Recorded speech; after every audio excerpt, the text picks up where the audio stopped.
नमस्कार दोस्तों। एक बार फिर मेरे YouTube चैनल में आपका स्वागत है और मैं हूं अमित सिन्हा। ये दोस्तों आज का एडिटोरियल है। बड़ा ही बेहतरीन एडिटोरियल आज का भी द हिंदू ने प्रस्तुत किया है। इसमें यह बताया गया है कि जितने भी ई कॉमर्स कंपनियां हैं, है ना, जो डिजिटल माध्यम से जो है सो सर्विस प्रोवाइड करती है, उसके बारे में इसमें ब्रॉड एनालिसिस किया गया है कि सरकार के साथ कहाँ कहाँ किस किस संदर्भ में उसके साथ मतभेद होता है और किस तरह से कंज्यूमर वेलफेयर के संदर्भ में, यानी कंज्यूमर के हित में जो है सो सरकार काम करना चाहती है और सरकार जो है सो अपना कड़ा कदम उठाती है। तो आइए दोस्तों, इसके बारे में हम लोग ब्रॉड एनालिसिस करते हैं। आज का एडिटोरियल है दोस्तों ये। इसका हेडिंग है पॉलिसी क्रीप। क्रीप का मतलब होता है रेंगना, इसको क्रॉल करना भी कहते हैं, क्रॉल करना या मूव स्लोली, यानी स्लोली मूवमेंट होना, यानी क्रीपिंग करना, लड़खड़ाना भी कहते हैं। कि क्या पॉलिसी क्रीप है, यानी पॉलिसी में कहाँ जो है सो क्रॉलिंग देखने को मिला है, उसके बारे में बता रहा है। तो टर्म क्या है कि ऑन ई कॉमर्स पे, यानी कि ई कॉमर्स पे, यानी कि जो डिजिटल माध्यम से जो कॉमर्स होता है, कॉमर्स का मतलब बिजनेस या वाणिज्य या व्यापार, और ओवर रेगुलेशन रिस्क पे, वैसा रिस्क जो ओवर रेगुलेशन के कारण आता है। ओवर रेगुलेशन का मतलब हो गया कि इसको हम लोग हिंदी में दखल अंदाजी भी कहते हैं एक्सेस एप्लीकेशन होना, यानी किसी चीज़ का अधिक होना, यानी इसको कह सकते हैं एक्सेस एप्लीकेशन, ज़्यादा दखल अंदाजी, है ना, ओवर रेगुलेशन। तो क्या है इसमें देखते हैं, इसका जिस्ट देखते हैं दोस्तों। कह रहा है कि ओवर रेगुलेशन रिस्क, यानी ओवर रेगुलेशन का जो रिस्क है, ज़्यादा दखल अंदाजी का, ज़्यादा जो है सो एप्लीकेशन का, एक्सेस एप्लीकेशन का जो रिस्क है, क्या है कि retarding growth and job creation, कि ग्रोथ में और जॉब क्रिएशन में रिटार्डिंग देखने को मिला है। रिटार्डिंग का मतलब हो गया कमी होना, यानी स्पीड स्लो होना, इसको कहते हैं स्लो स्पीड, यानी मध्यम होना, कम होना। इन दी ई कॉमर्स सेक्टर में, यानी कि ई कॉमर्स सेक्टर में रिटार्डिंग ग्रोथ और जॉब क्रिएशन देखने को मिला है। किसके कारण? तो ओवर रेगुलेशन रिस्क के कारण। यही इसका जिस्ट है, यानी कि इसका जो समरी है, यानी सार जो है सो। तो आइए इसको देखते हैं दोस्तों।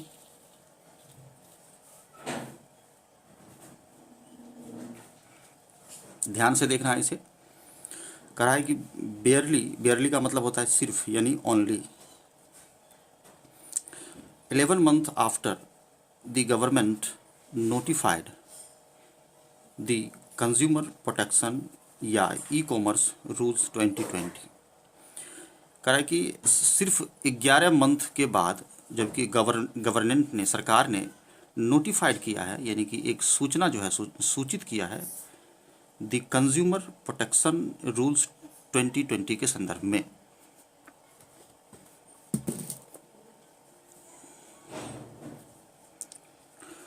The department of consumer affairs, यानी कि जो कंज्यूमर अफेयर, यानी जो उपभोक्ता मामले है, उपभोक्ता मामले का जो डिपार्टमेंट है, हैज़ का प्रयोग डिपार्टमेंट के लिए किया गया है कि has mooted a set of sweeping amendments. बड़ा ही अच्छा लाइन कह रहा है कि उन्होंने क्या किया है, मूट किया है। मूट का मतलब होता है विचार देना या मत देना, विचार देना या अपना एक मत देना। अ सेट ऑफ स्वीपिंग अमेंडमेंट्स, तो दोस्तों ध्यान देना है कि अ सेट ऑफ के बाद जो है सो, अ सेट ऑफ के बाद जो है सो प्लूरल नाउन का प्रयोग करते हैं और सिंगुलर वर्ब का प्रयोग करते हैं, सिंगुलर वर्ब का प्रयोग करते हैं। तो ये इसका स्ट्रक्चर है कि a set of plus plural noun plus singular verb. तो वैसा ही यहाँ पर फॉलो किया गया है कि a set of sweeping amendments, दोनों एक शब्द नाउन हो गया, कि ऐसा अमेंडमेंट जो स्वीपिंग अमेंडमेंट है। तो इसको हम लोग कह सकते हैं कि ऐसा अमेंडमेंट होना, यानी कि जो स्वीपिंग है, स्वीप मतलब साफ करना होता है, यहाँ पर कह सकते हैं कि थोड़ा सा ज़बरदस्त अमेंडमेंट, यानी कि clear and cut, clear and cut amendment. Amendment मतलब संशोधन, कि कंज्यूमर अफेयर्स डिपार्टमेंट ने एक क्लियर एंड कट जो है सो या स्वीपिंग अमेंडमेंट जो है सो उसका सेट जो है सो क्या किया है, उसके बारे में विचार जो है सो दिया है। ऑस्टेंसिवली, ऑस्टेंसिवली का मतलब स्पष्ट रूप से, स्पष्ट रूप से टू प्रोटेक्ट करने के लिए द इंटरेस्ट ऑफ कंज्यूमर्स, जो भी कंज्यूमर्स हैं, उपभोक्ता हैं, उनके इंटरेस्ट को यानी कि उनके हित की रक्षा के लिए इन्होंने ऐसा स्पष्ट रूप से जो है सो स्वीपिंग अमेंडमेंट्स किया है डिपार्टमेंट ऑफ कंज्यूमर अफेयर्स ने। एंड इनकरेज, और इनकरेज करने के लिए, प्रोत्साहित करने के लिए फ्री एंड फेयर यानी निष्पक्ष यानी क्लियर एंड कट, इसको कहते हैं निष्पक्ष, clear and cut competition in the market, कि मार्केट में जो है सो एक फ्री एंड फेयर कंपटीशन हो, इसके लिए जो है सो यह किया है। एमंग देम, एमंग का प्रयोग दो से अधिक के लिए करते हैं, कि देम का प्रयोग किया गया है कि किसके, प्लूरल के संदर्भ में, तो इस अमेंडमेंट के बारे में किया गया है कि ये जो अमेंडमेंट्स किया गया है, जितने भी अमेंडमेंट्स किए गए हैं उनमें से, यानी एमंग देम, उन अमेंडमेंट में,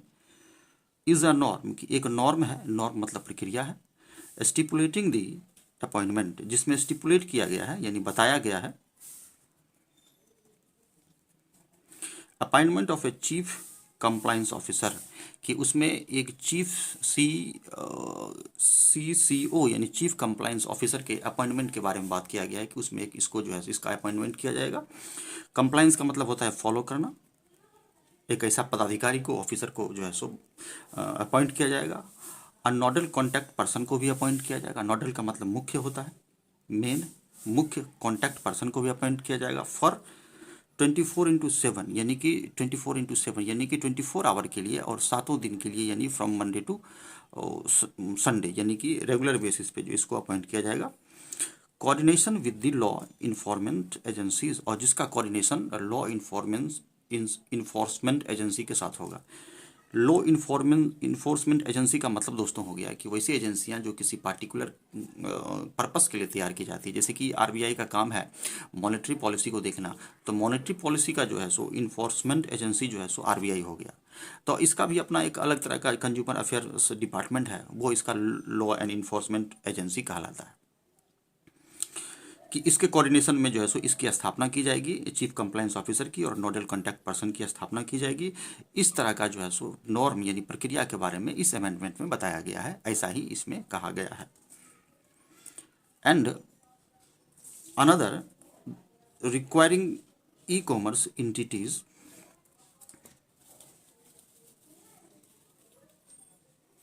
अनदर का मतलब दूसरा, और जो भी दूसरे, another requiring e commerce entities हैं, जो रिक्वायरिंग ई कॉमर्स इंटिटीज़ का मतलब हो गया जो संस्था हैं या जो कंपनियां हैं जो ई कॉमर्स प्रोवाइड कराती है। ऑफरिंग इम्पोर्टेड गुड्स, कि वैसी कंपनियां, वैसी संस्थाएं जैसे कि फ्लिपकार्ट, अमेजोन है ना, तो वैसी कंपनियां जो इम्पोर्टेड गुड्स को ऑफर कराती है, यानी कि उसकी सुविधाएं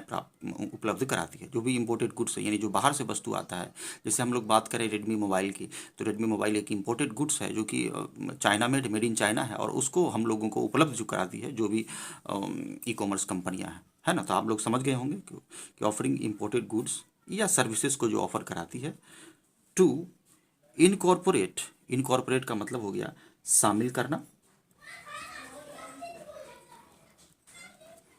अ फिल्टर मैकेनिज्म, यानी एक फिल्टर मैकेनिज्म की प्रक्रिया को शामिल करते हुए जो हमको इम्पोर्टेड गुड्स और सर्विस प्रोवाइड कराती है, वैसी इंटिटीज, वैसी संस्थाएं जो ई कॉमर्स की हैं।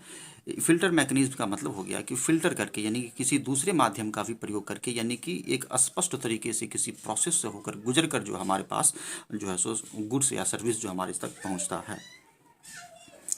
अ filter mechanism to identify goods based on country, कि गुड को आइडेंटिफाई करें फिल्टर मैकेनिज्म आधारित पे कि किस कंट्री पे बेस्ड है वो गुड्स। जैसे मैं बता चुका हूँ कि अभी रेडमी मोबाइल के बारे में मैंने बताया कि Redmi mobile made in China है, तो उसका जो है सो बेस्ड ऑन कंट्री क्या हो गया, चाइना हो गया। ऑफ ओरिजिन, की उसका ओरिजिन कहाँ है, कहाँ से वो बना है, कहाँ मेड हुआ है। एंड सजेस्ट, और सजेस्ट करता है alternatives to ensure a fair opportunity to domestic goods. बड़ा ही बेहतरीन लाइन यहाँ से दोस्तों, चूंकि थोड़ा सा लंबा करके इसको बनाया है। इसमें कह रहा है कि जो दूसरे भी ई कॉमर्स इंटिटीज़ है जो कि ऑफर करती है गुड्स एंड सर्विस को, जो कि जिसका ओरिजिन जो है सो दूसरे देशों में है, और सजेस्ट करती है कि alternative to ensure a fair opportunity, की एक फेयर अपॉर्चुनिटी भी इंश्योर करती है। कौन इंश्योर करती है? तो यह जो अमेंडमेंट है कि ठीक है, आप विदेशी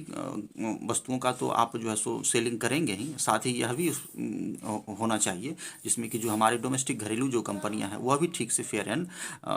स्पष्ट रूप से काम कर सकें। वही कह रहा है कि इंश्योर फेयर अपॉर्चुनिटी, बराबर अपॉर्चुनिटी टू डोमेस्टिक गुड्स, कि हमारा जो डोमेस्टिक गुड्स है उसको भी सेलिंग का अपॉर्चुनिटी प्राप्त हो। जैसा कि हम लोग देखते हैं कि ई कॉमर्स कंपनियां क्या करती है कि लगातार डिस्काउंट देती है और चीप रेट में जो है सो वस्तु को उपलब्ध करा देती है, जिस कारण से क्या होता है कि जो वेंडर्स हैं, जो छोटे रिटेलर्स हैं, उनको काफ़ी नुकसान उठाना पड़ता है। और डोमेस्टिक हमारा जो घरेलू है, मेड इन इंडिया जितने भी बहुत सारे प्रोडक्ट हैं वो भी क्या होते हैं, काफ़ी इंटरप्ट होते हैं, बाधित होते हैं। तो उसी को ध्यान में रखकर जो है सो सरकार ने यह कदम उठाया है और स्वीपिंग अमेंडमेंट्स का फैसला लिया है।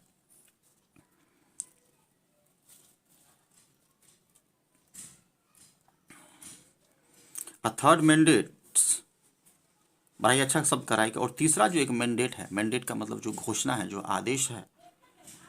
अ फॉल बैक लायबिलिटी, बड़ा ही अच्छा शब्द कराए कि उस मैंडेट में है कि फॉल बैक लायबिलिटी के बारे में बात किया गया है कि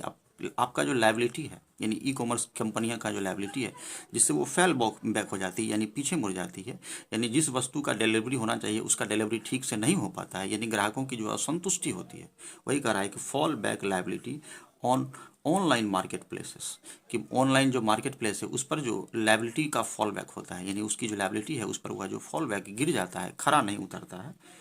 in the event of non delivery of goods और सर्विसेज, कि जो गुड्स एंड सर्विसेज का जो डिलीवरी ढंग से नहीं हो पाता है, नॉन डिलीवरी मतलब डिलीवरी नहीं होना, तो यहाँ इसका अर्थ हो जाएगा कि ढंग से जो डिलीवरी नहीं हो पाता है, जिसमें कि कंज्यूमर या जो कस्टमर का सेटिस्फैक्शन ढंग से नहीं हो पाता है, तो उसके बारे में तीसरा मैंडेट जो है सो इसमें दिया गया है कि उस वैसे लायबिलिटी से बचने का प्रयास जो है सो ई कॉमर्स कंपनियां करती है वह अब नहीं होगा टू कंज्यूमर्स, यानी कंज्यूमर्स को जो है सो जो डिले होता है। आगे इसमें यह भी कहा गया है कि registration has also been made mandatory, registration has also been, also मतलब भी, बिन मैंडेटरी बनाया गया है कि रजिस्ट्रेशन भी आवश्यक, यानी मैंडेटरी का मतलब आवश्यक बनाया गया है कि रजिस्ट्रेशन होना चाहिए for all E commerce players, के लिए जितने भी ई कॉमर्स प्लेयर्स हैं सबको रजिस्ट्रेशन कराना भी अनिवार्य होगा। ई कॉमर्स प्लेयर कहने का मतलब है कि फ्लिपकार्ट, अमेजन और भी जो भी तरह की ई कॉमर्स कंपनियां हैं जो ऑनलाइन जो है so goods and services provide कराती है। कह रहा है कि रजिस्ट्रेशन तो अनिवार्य है ई कॉमर्स कंपनियों के लिए, प्लेयर्स के लिए। अब कह रहा है कि स्पेसिफिक, यानी स्पेसिफिक का मतलब हो गया जो खास है specific flash sales, flash sale का मतलब होता है जो आप डिस्काउंट देते हैं, होता है ना कि 2 दिन के लिए डिस्काउंट ऑफर चलता है कि यदि आप इस 2 दिन के अंदर जो है सो ऑनलाइन परचेजिंग करते हैं तो आपको 40% डिस्काउंट मिलेगा, 50% डिस्काउंट मिलेगा, 20% डिस्काउंट मिलेगा। तो यह जो डिस्काउंट है उसको हम लोग बोलते हैं फ्लैश सेल्स, यानी डिस्काउंट। जो खास डिस्काउंट जिसमें शामिल किया गया है including back to back ones, जिसमें कि बैक टू बैक डिस्काउंट मिलता है, जैसे कि लगातार डिस्काउंट मिलता है, एक खरीदे फिर आगे डिस्काउंट फिर डिस्काउंट, तो ये जो रेगुलर बेसिस पे डिस्काउंट मिलता है, बैक टू बैक का मतलब एक के बाद एक, एक के बाद एक जो डिस्काउंट मिलता है ऑनलाइन पे, are set to be banned, set to का मतलब स्टार्ट, स्टार्टेड टू, यानी उसको बैन कर दिया जाएगा कि अब आप जो इंसिडेंट या रेगुलर बेसिस पर जो बैक टू बैक जो है सो फ्लैश सेल्स करते हैं, डिस्काउंट जो प्रोवाइड कराते हैं, इसको जो है सो आपको बैन करना पड़ेगा, क्योंकि बहुत सारे जो स्मॉलर वेंडर्स हैं वो जो है सो काफ़ी प्रभावित होती हैं। तो ये एक कदम है। आई होप कि यहाँ तक आप लोग समझे होंगे कि किस तरह से जो है सो स्वीपिंग अमेंडमेंट्स किया गया है और consumer protection e commerce rule 2020 के तहत कंज्यूमर के प्रोटेक्शन को ध्यान में रखते हुए बनाया गया है और डिपार्टमेंट ऑफ कंज्यूमर अफेयर्स ने जो है सो स्वीपिंग अमेंडमेंट्स जारी किया है, जिसमें इन सारी बातों को लिखा गया है कि ऐसा ऐसा होना चाहिए।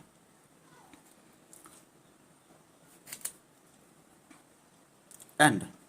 All entities must provide, entities का मतलब जितने भी संस्था हैं या जो कंपनीज़ हैं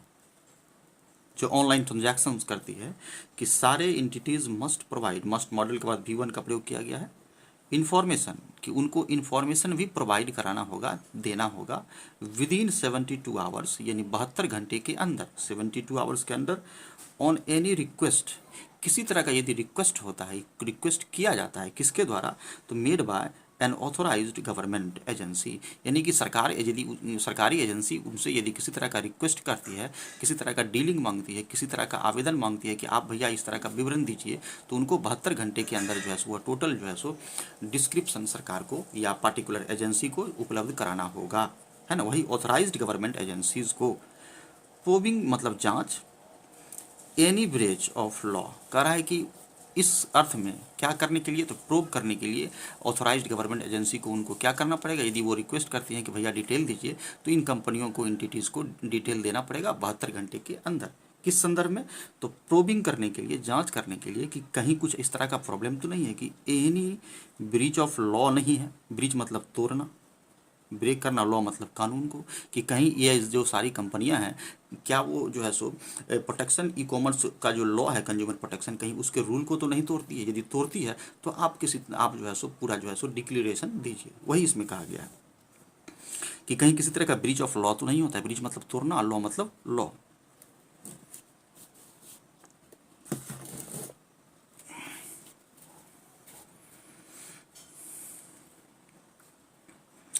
इंक्लूडिंग साइबर सिक्योरिटी इशूज़, यानी कि जिसमें साइबर सिक्योरिटी इशू को भी शामिल किया गया है कि कहीं ऐसा तो नहीं है कि साइबर सिक्योरिटी का इशू भी जो है सो ब्रीच हो रहा है, जो है सो कहीं ना कहीं बाधित हो रहा है, टूट रहा है इसका जो नियम। तो इस सारी चीज़ों के लिए जो है सो इनको क्या करना पड़ेगा, 72 घंटे के अंदर इन्फॉर्मेशन देना पड़ेगा।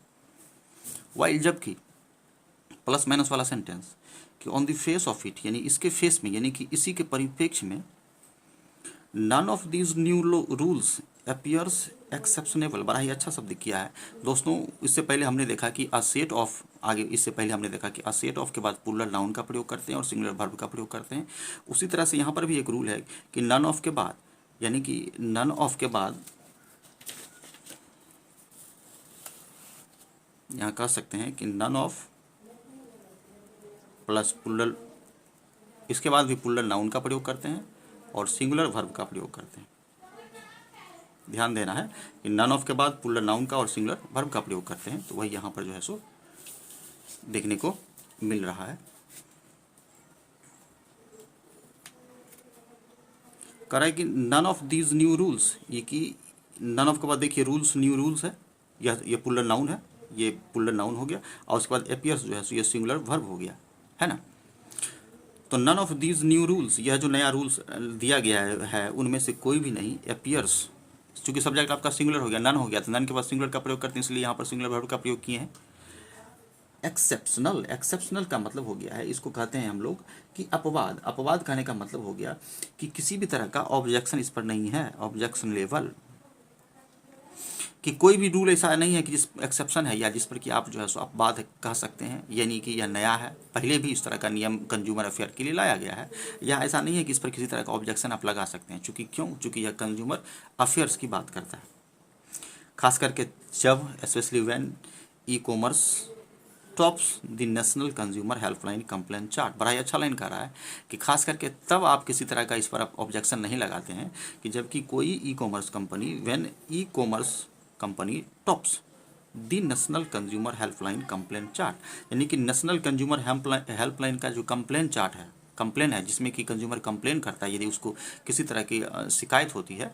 तो उस चार्ट में, यानी कंप्लेन के चार्ट में जो कंपनी टॉप पर है उसके खिलाफ यदि कोई कार्रवाई होती है, इसमें कोई जो है सो दो राय नहीं है, कोई अतिशयोक्ति इसमें नहीं है, कहीं किसी तरह का किंतु परंतु नहीं है। वही कह रहा है कि यदि वो कंपनी टॉप कर जाती है चार्ट में, तो उसके खिलाफ जो कदम उठाया जाता है तो उसमें कोई देखने को दो राय नहीं, यानी कि ऑब्जेक्शनेबल उस पर नहीं होगा। देयर इज स्टिल, स्टिल का मतलब फिर भी,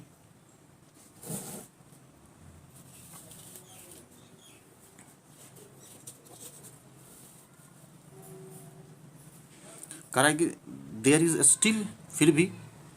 अ डिस्टिंक्टली, डिस्टिंक्टली का मतलब स्पष्ट या क्लियरली, डिसर्निबल पैटर्न, डिसर्निबल का मतलब हो गया कि दृष्टिगोचर, यानी देखने वाला, यानी टू बी सीन, जिसको देखा जाता है, टू बी सीन, इसको बोलते हैं दृष्टिगोचर। कि यहाँ तक तो हम लोग देख लिया कि जो कंप्लेन चार्ट में टॉप पर होगी उसके खिलाफ जो है सो किसी, यदि यह रूल फॉलो होता है तो इसमें कोई जो है सो अतिशयोक्ति नहीं है।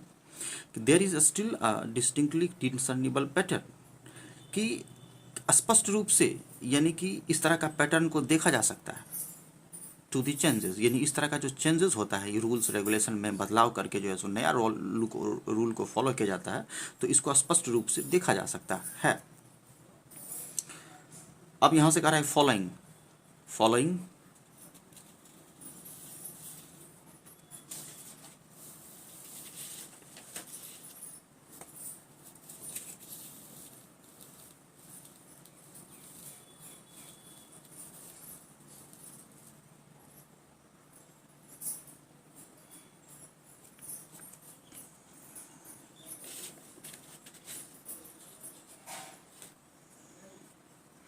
फॉलोइंग ऑन द हील्स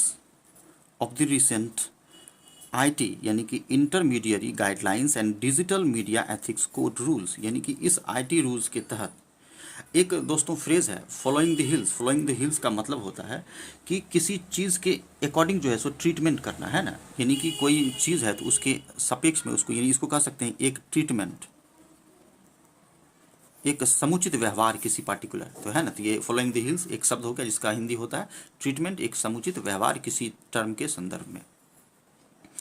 कह रहा है कि following the heels of the recent, यानी हाल का जो आईटी रूल्स है जिसको हम लोग कहते हैं कि intermediary guidelines and digital media ethics code, the draft e commerce amendments कि ई कॉमर्स अमेंडमेंट का जो रूल है, जो रेगुलेशन है, जो कानून है, उसका जो ड्राफ्ट है, ड्राफ्ट का मतलब उसके पैसेज में, उसके पेज में जो भी बातें रूल्स रेगुलेशन लिखी गई है, जो ड्राफ्ट है सो करता है। चूंकि सब्जेक्ट इसका क्या है कि इस पुल्डल है, अमेंडमेंट्स है, तो इसलिए यहाँ पर क्या होगा पुल्डल वर्ब का so the governments increasing kinase. Keenness का मतलब होता है कि उत्सुकता, कि क्या शो करता है कि सरकार का जो इंक्रीजिंग कीननेस है, यानी कि सरकार की उत्सुकता को, बढ़ती हुई उत्सुकता को शो करता है। क्या करने के लिए? टू एक्सरसाइज करने के लिए greater oversight over all online platform, कि इसमें इसका मतलब यही है कि सरकार की यह उत्सुकता है कि एक्सरसाइज करे greater oversight over all online platforms, जितने भी ऑनलाइन प्लेटफॉर्म्स हैं उन पर जो है सो ओवरसाइट करने के लिए एक्सरसाइज करना, कि कहीं किसी तरह का जो है सो गलती तो नहीं हो रहा है, किसी तरह का कंज्यूमर अफेयर्स के अहित में तो कार्य नहीं हो रहा है, इसलिए इस पर नज़र रखने के लिए जो है सो सरकार इच्छा के अपने काफ़ी किन्नेस के साथ इसको एक्सरसाइज करती है, यानी इस अमेंडमेंट को। आई होप कि आप लोग दोस्त समझे होंगे कि इसको क्यों सरकार जो है सो कंज्यूमर के हित में लाने का प्रयास करती है।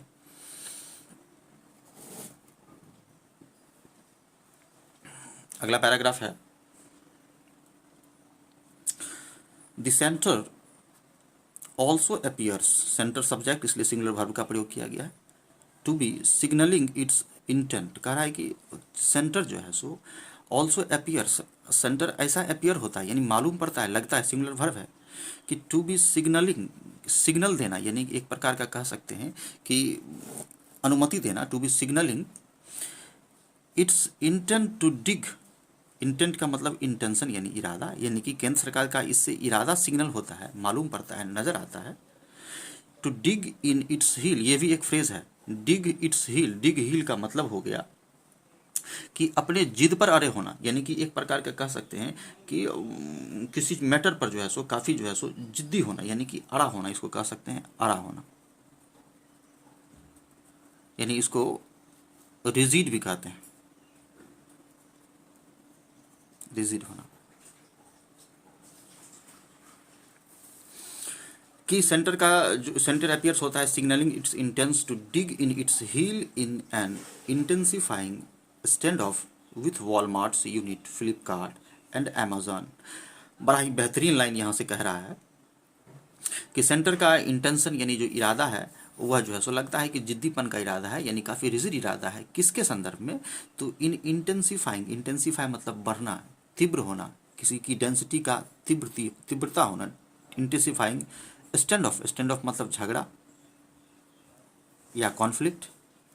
किसके साथ? वॉलमार्ट से यूनिट, कि वॉलमार्ट का जो यूनिट है जिसके साथ इसका मनमुटाव चलता है, जैसे कि फ्लिपकार्ट और अमेजॉन के साथ।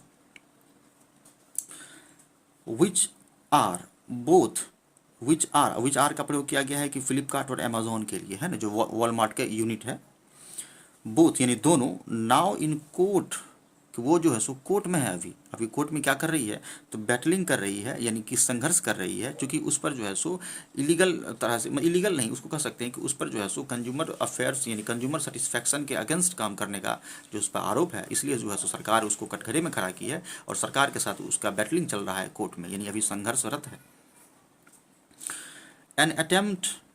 Bye competition commission of India, यानी कंपटीशन कमीशन ऑफ इंडिया के द्वारा जो अटेम्प्ट किया गया था उसके संदर्भ में कोर्ट में जो है सो बैटलिंग कर रहा है यह दोनों कंपनी, है ना।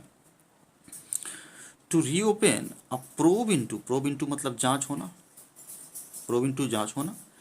देयर बिजनेसेस प्रैक्टिसेस, यानी उनका जो बिजनेस प्रैक्टिस है उसका जांच पड़ताल के संदर्भ में जो है सो ई कंपटीशन कमीशन ऑफ इंडिया के माध्यम से अटेम्प्ट किया था, जो कि क्या है कि बैटलिंग इन कोर्ट है, यानी इस दोनों कंपनी के खिलाफ जो है सो केस दर्ज है और अपने बिजनेस प्रैक्टिस को लेकर वह जो है सो क्या है कि कटघरे में खड़ी है और सरकार के साथ संघर्ष कर रही है। देयर का प्रयोग यहाँ पर दोस्तों किया गया है, या पजेसिव प्रनाउन, पजेसिव एडजेक्टिव है, इसके ठीक बाद जो है सो ये नाउन का प्रयोग किया जाता है, ये नाउन हो गया, और इसका प्रयोग पुलल यानी फ्लिपकार्ट और अमेजोन दोनों कंपनियों के लिए किया गया है।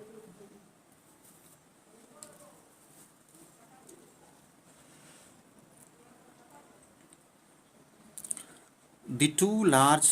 ई कॉमर्स प्लेयर्स, जो दो बड़े ई कॉमर्स प्लेयर्स हैं, जो दो बड़े ई कॉमर्स प्लेयर्स यानी कंपनियां जो हैं फ्लिपकार्ट और अमेजोन, हैव हैड, बता चुका हूं मैं दोस्तों कि हैव और हैड का मतलब होता है किसी चीज़ का कंटिन्यू होना, यानी अभी भी है, हैव का मतलब प्रेजेंट, हैड मतलब पहले भी था, अभी भी है और पहले भी था। यदि हैड को पहले देता तो पहले भी था और अभी भी है, तो यही इसका है, दोनों का मीनिंग सेम होता है, इसका मतलब लगातार कंटिन्यू होना। Players have had to large e commerce players have had to contend with acquisition, content with acquisition, content with का मतलब हो गया संघर्ष होना, एक्विजिशन का मतलब आरोप, दैट यानी कि उस पर जो आरोप है उसके साथ वो संघर्ष कर रही है, यानी कि आरोप को अभी झेल रही है ये दोनों कंपनियां, यानी आरोप से उबरने का प्रयास कर रही है कोर्ट के माध्यम से, है ना। दैट कि देयर प्राइसिंग प्रैक्टिसेस, कि उनका जो प्राइस का जो प्रैक्टिस है, यानी प्राइस निर्धारित करने की जो प्रक्रिया है, कि कभी कभी वो बैक टू बैक डिस्काउंट भी दे देती है, तो उसका जो प्राइस करने का जो प्रक्रिया है, आर, बड़ा ही अच्छा शब्द किया है दोस्तों, skewed to favour select sellers, कह रहा है कि स्क्यूड का मतलब हो गया कि यहाँ पर कह सकते हैं कि एक प्रकार का जो है सो नॉट एग्जैक्ट होना, यानी मार्ग से भटका हुआ होना, कि उनका जो आरोप क्या है उन पर कि देयर प्राइसिंग प्रैक्टिसेस, कि उनका जो प्राइस लगाने का प्रक्रिया है वो स्क्यूड है, यानी कि सही नहीं है, तर्कसंगत नहीं है, मार्ग से भटका हुआ है, ठीक से प्राइस वो नहीं लगाती है, और क्या करती है टू फेवर सेलेक्ट सेलर्स, कुछ सेलर्स को फेवर करने के लिए करती है, जैसे कि कोई कोई कंपनी है वह जो है सो इसको क्या करती है कि ऑफर देती है कि भैया मेरा प्रोडक्ट को है जो ज़्यादा मोर एंड मोर सेलिंग कीजिए और हम आपको पार्टिकुलर डिस्काउंट देंगे, तो उसके उस कंपनी के बेनिफिट के लिए जो है सो उस प्रोडक्ट के उस ब्रांड के बेनिफिट के लिए यह कंपनियां क्या करती हैं, ये प्लेयर्स काम करती है कुछ चुनिंदा सेलर्स को ध्यान में रखकर, और बाकी जो स्मॉलर वेंडर्स हैं उनको क्या होता है काफ़ी लॉस उठाना पड़ता है। तो इसीलिए सरकार का यह प्रयास है कि सारे जो है सो उनको भी जो है सो सब है मार्केट के मुख्य धारा से लाया जा सके और एक सिमिलर जो है सो कंपटीशन तैयार किया जा सके। फेवर करती है सिलेक्ट सेलर्स को ऑन देयर प्लेटफॉर्म पर। अब किसी पार्टिकुलर ब्रांड जैसे रिवॉक है या कोई पार्टिकुलर ब्रांड है उसमें वो ज़्यादा उसको फेवर करती है और जो स्मॉलर ब्रांड्स को कम फेवर करती है, तो उसी के बारे में यह जो है सो आरोप इस पर लगा है। एंड दैट की देयर डिस्काउंटिंग पॉलिसीज़, और उनका जो बैक टू बैक डिस्काउंट देने का जो पॉलिसीज़ है, हैव हर्ट ऑफलाइन रिटेलर्स। बड़ा ही बच्चा यही तो निचोड़ दे दिया दोस्तों कि यही कहना चाह रहा है कि इनका जो डिस्काउंट देने का बैक टू बैक पॉलिसी है उससे जो ऑफलाइन रिटेलर्स हैं उनको नुकसान होता है ना। आप सपोज दैट कि कोई भी पर्टिकुलर प्रोडक्ट है, कोई बुक है, कोई शर्ट है, कोई टी शर्ट है, जिसका प्राइस जो है सो जो अच्छा ब्रांड का है वो आपको 500 से 600 में आपको ऑनलाइन उपलब्ध हो जाता है और वही मार्केट में 1000 रुपीज़ प्राइस में, तो ऑब्वियसली जो है सो हम लोग क्या प्रीफर करेंगे कि ऑनलाइन परचेजिंग करना प्रीफर करेंगे। इससे क्या होगा कि जो जो रिटेलर्स हैं ऑफलाइन उनको काफ़ी धक्का लगेगा। तो इसी के लिए जो है सो सरकार का यह पूरा जो है सो ताना बाना बिना गया है। किसको हट करता है, तो ऑफलाइन रिटेलर्स को। द फैक्ट दैट, सच्चाई यह है कि the fact that the latest changes, कि जो हालिया चेंजेस किया गया है, बदलाव किया गया है, किस में बदलाव किया गया है, अमेंडमेंट किया गया है, या जो है सो प्रोटेक्शन जो है सो गाइडलाइंस या आईटी रूल्स में जो चेंजेस किया गया है कंज्यूमर अफेयर के लिए, एक्सप्रेसली सीक टू इंश्योर, इसमें व्यक्त करते हुए, एक्सप्रेसली सीक टू मतलब इच्छुक होना, इंश्योर करना सुनिश्चित करने के लिए, यह जो है सो चेंजेस जो है सो इंश्योर करने के लिए कि नन ऑफ, देखिए दोस्तों फिर नन ऑफ के बाद जो है सो क्या होगा, पुल्लर नाउन का प्रयोग होगा और आने वाला वर्ब जो होगा उसके बाद जहाँ भी वर्ब आएगा वो क्या होगा, सिंगुलर होगा। That none of an e commerce entities related parties, देखिए यहाँ से यहाँ तक एक शब्द है दोस्तों कि an e commerce entity related parties पुल्लर हो गया, पुल्लर नाउन हो गया, एंड एसोसिएटेड इंटरप्राइजेस, यहाँ से यहाँ तक भी एक नाउन हो गया यानी पुल्लर नाउन हो गया, यानी अभी जोड़ ही रहा है यहाँ से यहाँ तक प्राइस। अब इस जो है ये वर्ब है तो सिंगुलर है ऑब्वियसली, तो ध्यान देना है कि नन ऑफ के बाद यदि जो नाउन आता है वो क्या होता है, पुल्लर होता है, और वर्ब क्या होता है, सिंगुलर होता है। इज इनलिस्टेड एज सेलर, करा कि कोई भी ई कॉमर्स इंटिटीज जो है सो से संबंधित जो पार्टीज हैं और एसोसिएटेड इंटरप्राइजेज जो हैं या जो उनसे एसोसिएटेड हैं, जो जुड़े हुए हैं, जो अपने प्रोडक्ट्स को इस प्लेटफॉर्म के माध्यम से सेल करते हैं, इज इनलिस्टेड कि उसको इनलिस्ट किया गया, इनलिस्ट मतलब इनरोल किया जाना, एज अ सेलर के रूप में इनरोल जो है सो किया जाना, for sale to consumers directly, यानी डायरेक्टली जो आप जो उसको सेल करने के लिए कंज्यूमर को जो आप उसको क्या करते हैं कि जो इनलिस्ट करते हैं, वैसे इंटिटीज़ को, वैसे पार्टीज़ को जो कि क्या है, एसोसिएटेड है यानी उससे जुड़ा हुआ है, यानी कि उससे ऑप्शन उपलब्ध कराता है। Could also impact several platforms, वो ऑल्सो भी, कुड का मतलब संभावना यहाँ पर कर सकता है, ऐसा हो सकता है कि इम्पैक्ट कर सकता है, प्रभावित कर सकता है, सेवरल यानी सेवरल प्लेटफॉर्म्स को, बहुत सारे प्लेटफॉर्म्स को जो है सो प्रभावित कर सकता है। That retail products supplied by vendors, खास करके वैसा रिटेल प्रोडक्ट्स जो कि वेंडर्स के द्वारा सप्लाइड किया जाता है वह भी जो है सो प्रभावित हो सकता है। विथ आर्म्स लेंथ टाइज, बहुत ही अच्छा शब्द है, आर्म्स लेंथ एक फ्रेज है जिसका मतलब होता है सेपरेट रूप से, यानी कि एक अलग तरीके, यानी सेपरेटली जो वेंडर्स हैं जो अपने माल को सप्लाई करते हैं वो भी प्रभावित इससे होंगे। ऑब्वियसली मैं अभी बता चुका हूं दोस्तों कि जिस टी शर्ट का प्राइस 550 या 500 या 600 आपको ऑनलाइन परचेजिंग मिलता है, वही मार्केट में यदि 1000 रुपीज़ का है तो ऑब्वियसली लोग जो है सो ऑनलाइन परचेज करेंगे, जिससे क्या होगा कि जो रिटेलर हैं, जो ऑफलाइन बेचने वाले वेंडर्स हैं वो प्रभावित होंगे, यानी उनका जो आर्म्स लेंथ है यानी सेपरेट बेचने का जो है वो काफ़ी प्रभावित होगा। क्योंकि दोस्तों द हिंदू काफ़ी घुमावदार लिखता है, आज का तो थोड़ा सा कॉम्प्लिकेशन के साथ जो है सो किया गया है, कोई बात नहीं है, इसे ईजी वे में हम लोग समझने का प्रयास कर रहे हैं। The enforcement of many of these norms, enforcement का मतलब हो गया कि लागू करना है ना, इन्फोर्स करते हैं, लागू जो करते हैं, कि मेनी ऑफ दीज नॉर्म्स, इन सारे नॉर्म्स को जो हम लोग इन्फोर्स करते हैं, जो सरकार लगाती है, जो अमेंडमेंट रूल है जो लगाती है, इज जो है सो वर्ब है, इज का सब्जेक्ट जो है सो इन्फोर्समेंट है, चूंकि इसके ठीक प्रीपोजिशन बाद में है, प्रीपोजिशन से पहले वाला सब्जेक्ट होता है। Enforcement is bound to spur protracted legal fight, इसके बारे में कह रहा है कि यह क्या कर सकता है कि स्पर कर सकता है, यानी कि उछाल सकता है, यानी कि इसको कह सकते हैं कि वृद्धि कर सकता है, यानी ये बढ़ा सकता है, यानी इनकरेज कर सकता है। प्रोट्रैक्टेड यानी लंबा या उबाऊ, लंबा या उबाऊ लीगल फाइट्स को, कि अब इस तरह का लॉ यदि आप कह रहा है कि सरकार जो है सो किसके हित में ले रही है, कि सबको जो है सो देखकर काम कर रही है कि कंज्यूमर्स का भी लाभ हो और स्मॉलर वेंडर भी प्रभावित नहीं हो और जो भी ऑफलाइन काम करते हैं वो भी प्रभावित नहीं हो। तो इस तरह का यदि जो नॉर्म्स इन्फोर्स किया जाएगा, लागू किया जाएगा, तो उससे क्या हो सकता है कि स्पर हो सकता है, इंक्रेजमेंट हो सकता है, लंबा लीगल फाइट हो जाएगा सरकार के बीच में और इन सारे जो है सो जो भी ऑनलाइन प्लेयर्स हैं उनके बीच में जो है सो प्रोट्रैक्टेड लीगल फाइट्स देखा जा सकता है, यानी कि वृद्धि हो जाएगी फाइट में दोनों में। असर्टिंग दैट, असर्ट करते हुए कि यानी क्लियरली कहते हुए कि, असर्टिंग यानी clearly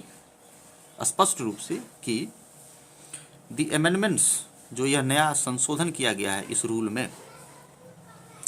were not aimed at conventional flash sales, बड़ा ही अच्छा लाइन कह रहा है कि यह कहते हुए कि यह जो अमेंडमेंट्स किया गया है कि वह एम्ड नहीं था। एम के साथ एट का प्रयोग करते हैं, aim at, look at, gaze at, इन सारे शब्दों के साथ एट का प्रयोग करते हैं, है ना। इसके बाद यदि कोई वर्ब आएगा तो आईएनजी फॉर्म में आता है। क्योंकि ये कन्वेंशनल फ्लैश सेल्स तीनों एक शब्द है, यह वर्ब है नहीं। कि यह जो अमेंडमेंट था इसका एम क्या था, कन्वेंशनल फ्लैश सेल्स, यानी इस पे आधारित नहीं था। इसका मकसद यह नहीं था कि जो हमारा पुराना तरीका है सेलिंग करने का, फ्लैश सेल का, यानी डिस्काउंट देने का जो हमारा पूरा तरीका है उस पर आधारित यह नहीं था, कि है ना। वही कह रहा है कि not aimed at conventional flash sales, the government said, सरकार ने कहा, it was only targeting certain entities, कि वह उस पर आधारित नहीं था कि आप क्यों जो है सो रेगुलर डिस्काउंट देते हैं, पुराना तरीका का जो डिस्काउंट है, कन्वेंशनल मतलब पुराना, बल्कि इस पर आधारित था कि it was only targeting certain entities, कि कुछ सर्टेन मतलब कुछ निश्चित इंटिटीज़ का मतलब कंपनियां या संस्था को टारगेट करके इस लॉ को लाया गया था, कि वैसी कंपनियां जो अपने मनमाने ढंग से जो है सो वस्तुओं और सेवाओं का जो है सो सेलिंग करती है ऑनलाइन माध्यम से, और सिर्फ अपने बेनिफिट के लिए काम करती है, कंज्यूमर के अफेयर्स को ढंग से डील नहीं करती है। Engage in limiting consumer choice, और जो क्या करती है कि कंज्यूमर के चॉइस को लिमिट कर देती है, कि यानी कि जैसा वो चाहती है कंज्यूमर उसी तरह का डिमांड करता है। क्योंकि उसका होम पेज पर जो जिस तरह का शो किया जाता है उस तरह से जो है सो काफ़ी कंज्यूमर अट्रैक्ट होते हैं और परचेजिंग हैबिट जो है सो शो करते हैं। चॉइस बाय इंडल्जिंग इन का मतलब होता है इंडल्ज इन, लिप्त होना, किसी एक्टिविटी में शामिल होना, उसी को बोलते हैं इंडल्ज इन। इसको कह सकते हैं इन्वॉल्व इन होना, यानी लिप्त होना या इन्वॉल्व इन होना। बैक टू बैक सेल्स का मतलब एक के बाद एक जो सेल होता है आपको है डिस्काउंट पे। वेयर इन, जहाँ a seller does not have the capacity to meet an order, जहाँ पर जो है सो एक सेलर को के पास यह कैपेसिटी नहीं होता है कि वो ऑर्डर को पूरा कर सके, यानी बैक टू बैक सेल में, है ना। क्योंकि क्या होता है कि वहाँ पर कंज्यूमर चॉइस काफ़ी लिमिटेड होता है, छोटे स्मॉलर जो वेंडर्स हैं वह जो है सो पिछड़ जाते हैं, इस कम्पिटिटिव रेस में पिछड़ जाते हैं। तो इसी एक को फेयर कम्पिटिटिव करने के लिए सरकार ने इस अमेंडमेंट रूल को लागू किया है। In trying to address shortcomings, जो भी शॉर्टकमिंग्स हैं, जो भी कमियां हैं, जो भी पिटफॉल्स हैं, है ना, जो भी पिटफॉल्स हैं, जो कमियां हैं, उसको एड्रेस करने के लिए, उसको हल करने के लिए, in its rules from last year the government appears, कि इसके रूल्स में शॉर्टकमिंग्स जो भी है उसको पूरा करने के लिए सरकार जो है so the government appears to be harking back, बड़ा ही अच्छा शब्द कर रहा है, कि ऐसा लगता है कि सरकार अपीयर्स होती है, यानी कि सरकार नजर आती है, प्रस्तुत होती है। अपीयर्स सिंगुलर वर्ब है, चूंकि सब्जेक्ट इसका गवर्नमेंट है। Appears to be harking back, harking back का मतलब हो गया है टर्न बैक, यानी पुनः स्थिति में वापस आना, पहले वाला रुतबा में आना, टर्न बैक होना। An era of tight control, era का मतलब युग या एक समय, कि ऐसा लगता है कि सरकार जो है सो हार्किंग बैक कर रही है, फिर से वापस आ रही है उसी युग में, जिस युग को हम लोग क्या कहते हैं कि एक टाइट कंट्रोल युग, यानी कि सरकार का पूरा टाइट कंट्रोल, नियंत्रण होगा मार्केट पे, उसी युग के को जो है सो सरकार लाने का प्रयास कर रही है। खत्म हो गया दोस्तों, लास्ट लाइन है कि ओवर रेगुलेशन, अब जो टाइट कंट्रोल आप ला रहे हैं, सरकार अपने ढंग से जो काम कर रही है, लास्ट में हिंदू यह कह रहा है कि आपका जो ओवर रेगुलेशन है, यानी कि जरूरत से ज़्यादा हस्तक्षेप करने की जो आपकी नीति है, यानी कि एक्सेस एप्लीकेशन जो है आपका, अपना नियम ज़्यादा अप्लाई जो करते हैं, एक्सेस एप्लीकेशन जो है, with scope for interpretative ambiguity risk, बड़ा ही अच्छा शब्द यहाँ से दोस्तों दिया गया है कि ओवर रेगुलेशन विथ स्कोप, किस स्कोप के साथ, फॉर इंटरप्रिटेटिव यानी कि समझना, इंटरप्रेट मतलब समझना, एम्बिग्यूटी का मतलब कन्फ्यूजन या अस्पष्टता, यानी कि इस संदर्भ में जो भी रिस्क है, जो एम्बिग्यूटी रिस्क है, जो कि अस्पष्टता है, उसको समझने के लिए कि क्या कारण है ना, कि रिटार्डिंग ग्रोथ है, कि इस संदर्भ में जो है सो क्यों रिटार्डिंग ग्रोथ क्यों रिटार्ड कर रहा है, यानी कि स्पीड स्लो हो रहा है उसका, स्लो स्पीड, एंड जॉब का स्पीड क्यों स्लो हो रहा है, जॉब